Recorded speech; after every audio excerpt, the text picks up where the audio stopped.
Start recording. All right, let's go back to here. All right, here we go.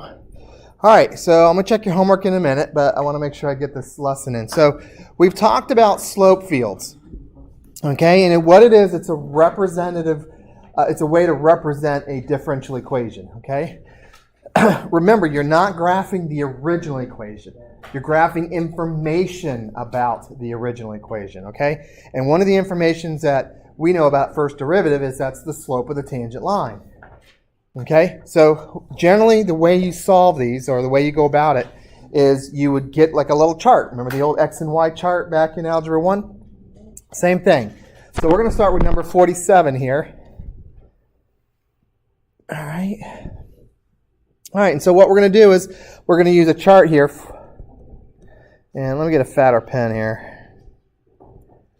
And come on, draw. Let's go green today. All right, keep it all the same color. All right, 47. All right, so notice we've got dy dx is equal to 2x over y. All right, so here's your x and y right here. And you're just going to plug that in. All right, so 2 times negative 4 over 2, that is negative 8 over 2, which is what?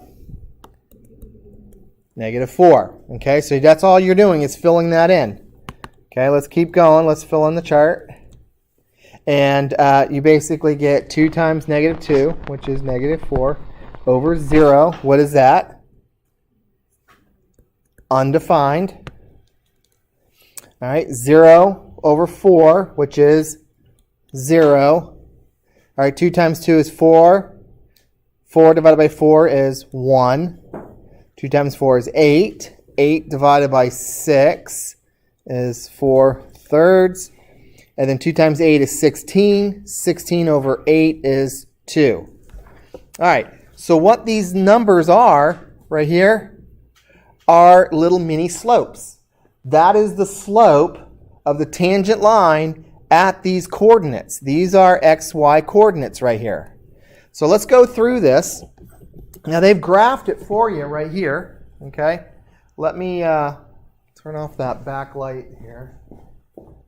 See it, the contrast better.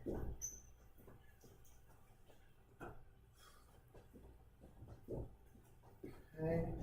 So let's go through some of those ordered pairs and let's take a look what's happening at each of those ordered pairs. So let's go to negative 4, comma 2. So 2, 4, 6, 8. So each one is 2. So here's negative 4. And then I'm going to go up to 2. There's the one I'm looking at. All right. Now, you can see that it's steep. Okay. The steeper it is, the larger the number. And if it leans left, it's negative. All right, so we have a negative. So we know our slope's going to lean left. And then because it's a larger number, it's steeper. So you can see that that matches. Look at negative 2, 0. You can't see it, but there's nothing there. Okay? Because basically, whenever y is 0, there is nothing. So if you can't really tell because that block, the axis is in the way, but there are no little mini tangent lines there. All right, and then anytime x is 0, notice that we've got horizontal little slope tangents.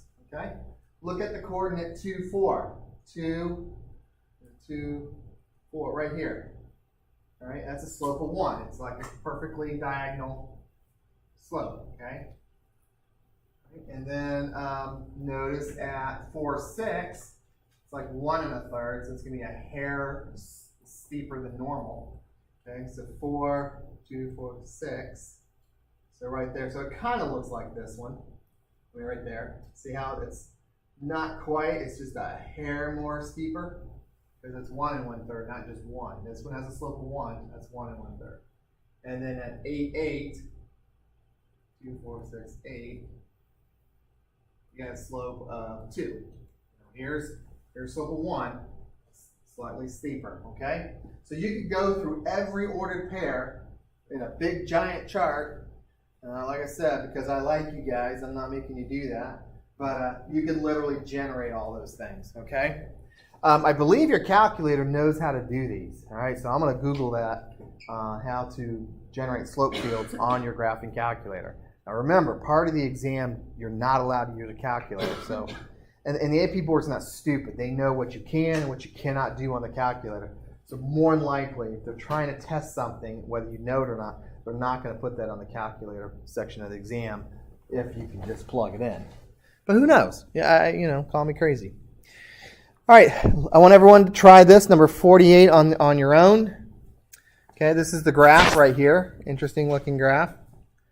All right, and so we're doing, y minus x here. Okay, so take a minute, go ahead and fill in this chart right here, and then we're going to verify and look at some of the slope fields here. Okay, remember y is first. All right, so negative 4, so you actually get 6 there. Okay.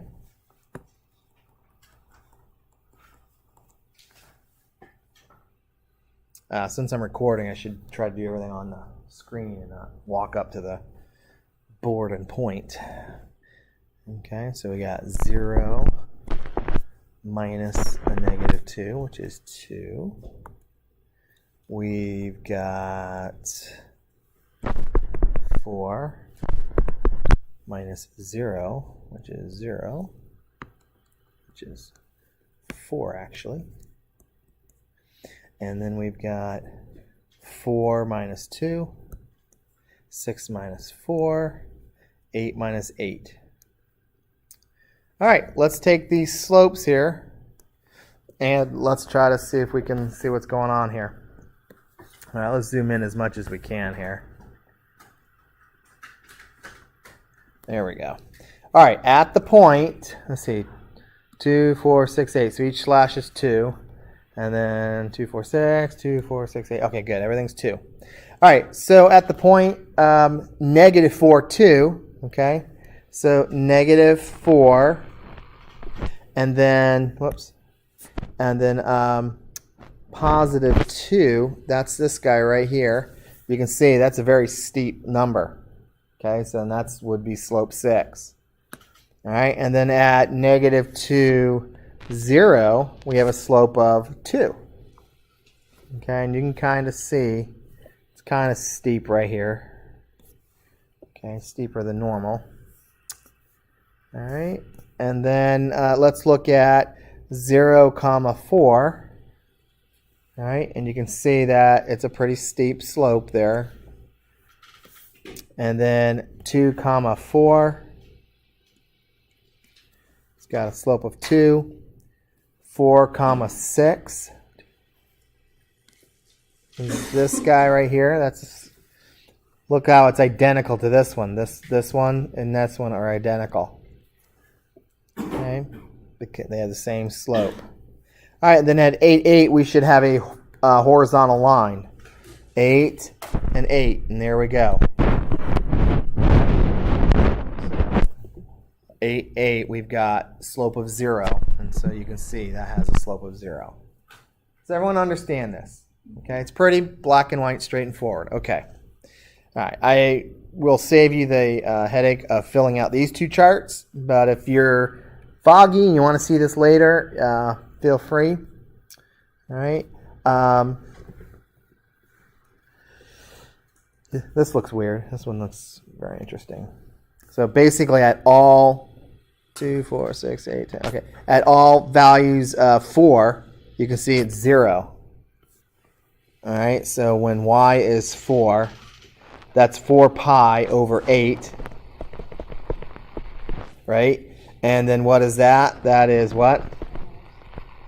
Pi halves. All right. And what's cosine of 90? 0. That's why at that all, and 0 times anything is 0. So that's why they're all horizontal there at y equals 4. Okay. All right. You can go through those two if you like. Again, let's look at this one. Let's go. Let's see, 2, 4, 6. Okay, so let's plug in y equals 6. So you get 6 over 6, so you basically get tan of pi. All right, well, what was tan of pi? Well, remember, sine of pi over cosine of pi. So what's sine of 0? What's cosine of pi? 0, and cosine of pi was -1. So you get basically 0. That's why you have all these little tangent lines there. Okay? And again, it's all horizontal. I don't know why they all connected. That's kind of a graphing glitch. Okay. Probably because, you know why they do that? Because, everything. It doesn't make, no, I thought there was some kind of graphing utility. All right, so again, that's understanding really what slope fields are. It's a visual representation of representing the differential equation. And one of the applications of first derivative is obviously slope of tangent line. Don't forget that. All right, well, here's a little exercise for you I want you all to try. I've got 4 equations down here and 4 slope fields. I want everyone to try to match which one goes with which. All right, so take 10 minutes, figure this out. If you need to create a little XY chart, feel free to do so. All right, and if you understand this, then we're done with slope fields, and we will check the homework from yesterday and just kind of make sure we understand derivative differentials and finding solutions. Yeah? You mean like find 51? Like 51, which one is it? A, B, C, or D? Okay. Okay?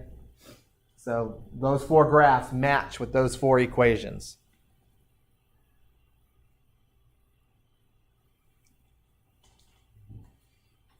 Everyone freak out with no internet yesterday for an hour? Yeah. No, I didn't use that at all. It was an outage for all of South Florida and even Georgia. The internet went out yesterday. It wasn't Wi-Fi. It was the entire actually internet circuit to the campus. It started around beginning of 4th period, I think. No, but the data should work, right? What? The data should work. Nothing. We had zilch. We had no phones.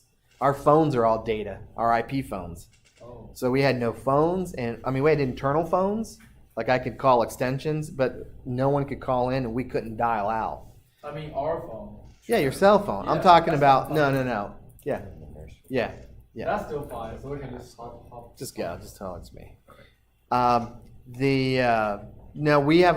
Windstream is a company. It's an internet service provider. That's our provider. One of their NOCs had an issue. So a NOC is a network operation center, and they had some kind of router pipe equipment that just stopped talking. So brought us down for about an hour.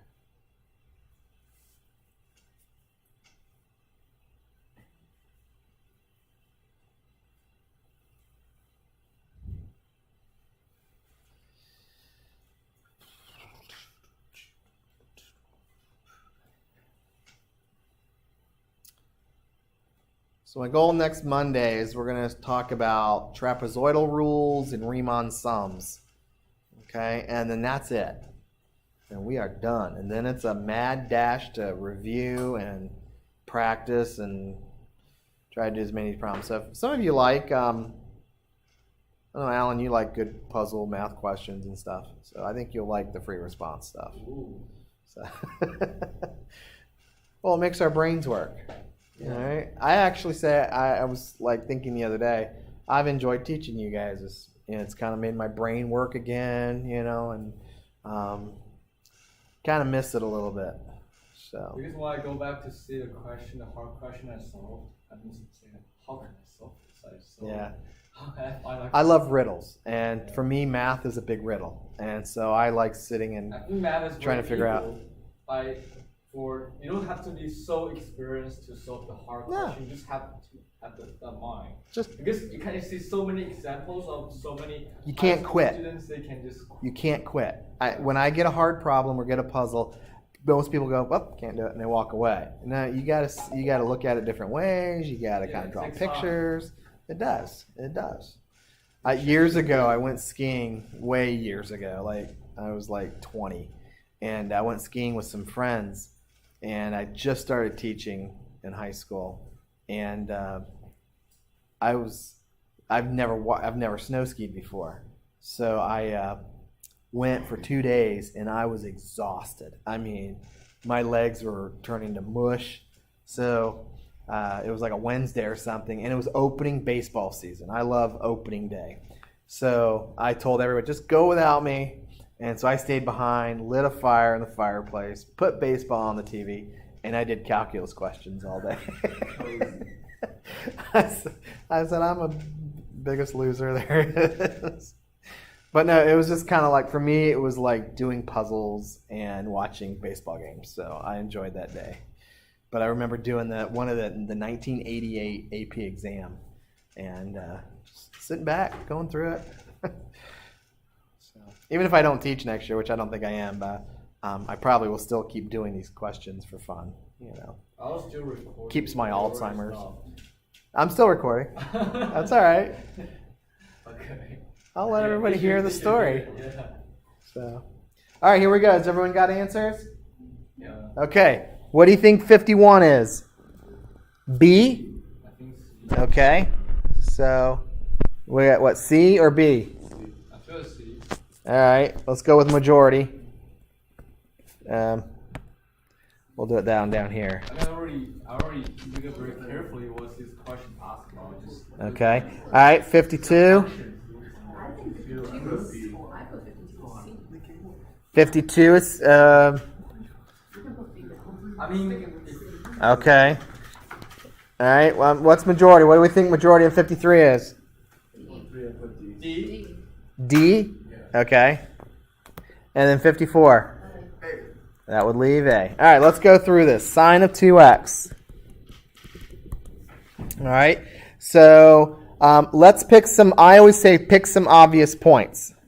Now, my graph, I'm sorry, it kind of, when I take pictures of my book, the iPhone kind of makes a page curve. So although these look like they're slanting, they're not. All right, the whole graph is kind of slanting. So that kind of what may be throwing some people off. All right, so when I look at a slope field, I try to find something common.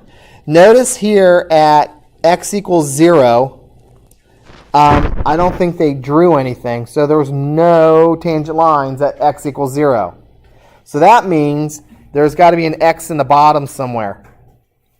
All right, and we can see definitely on 54, we'd have 1 over x, and 1 over 0 is undefined. So at all x equals 0, there should be no tangent lines, and that fits. Okay, so yeah, definitely 54 is A. All right, now I'm just going to B here. So let's. I'm looking for something interesting. Okay, so let's pick. Let's see, 1, 2. Let's pick the point x equals 1. And let's pick, let's see, 1, 2, let's see, 1, 2, 3. All right, so let's pick 1, 1. All right. All right, so at 1, 1, notice I have kind of a positive slope. Probably it should equal 1. So we're saying, let's look at, we're saying 1/2 cosine of x. Okay, well, what's cosine? Well, we can't really plug that in. So we have to kind of, let's do zeros. Yeah, we're going to have to pick known points. Okay? So let's let x be 0 on number 52. X equals 0. So you get, what's cosine of 0? And 1/2 times 1. So we should have kind of a, not flat, here's x equals 1. We should have a slope that looks kind of like more slanted.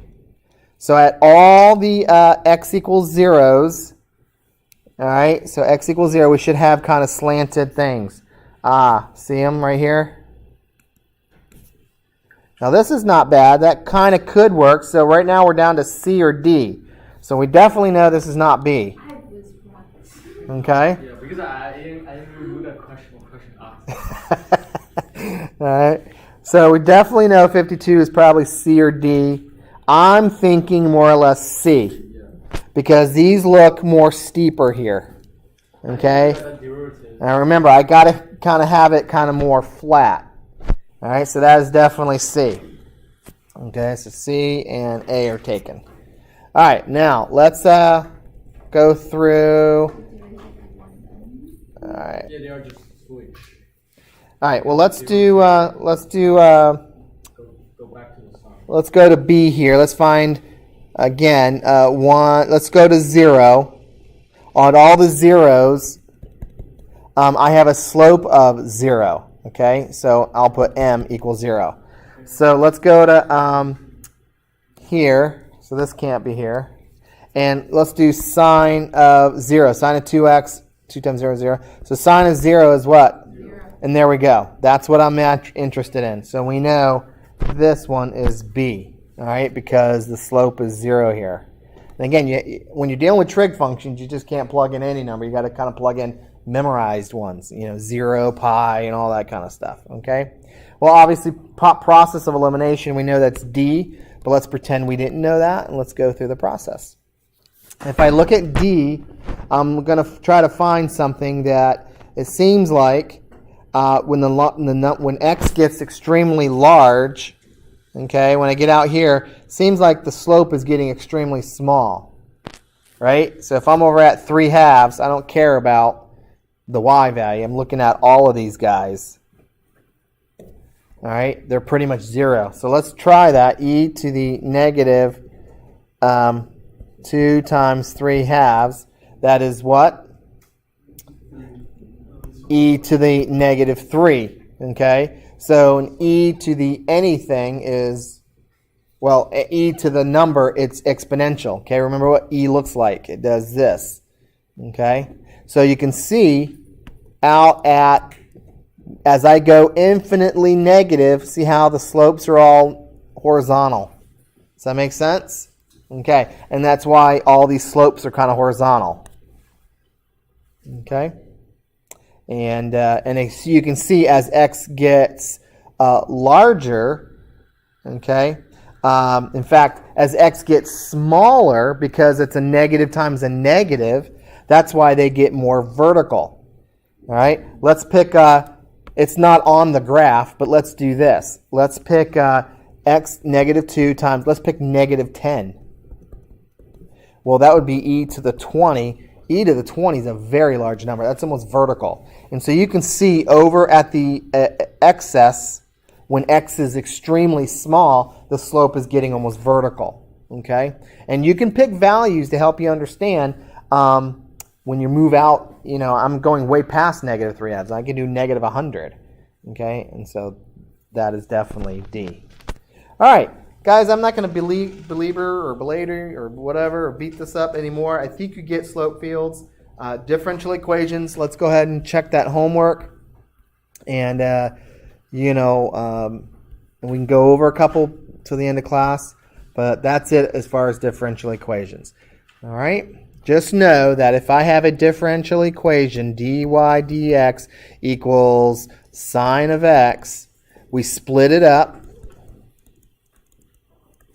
And when you have that, you can integrate both sides. And that would be y equals negative cosine of x plus c. That is a general solution to the differential equation dy dx equals sine of x. Okay? All right, let's go ahead and check that. While you're getting it out, let me do attendance real quick.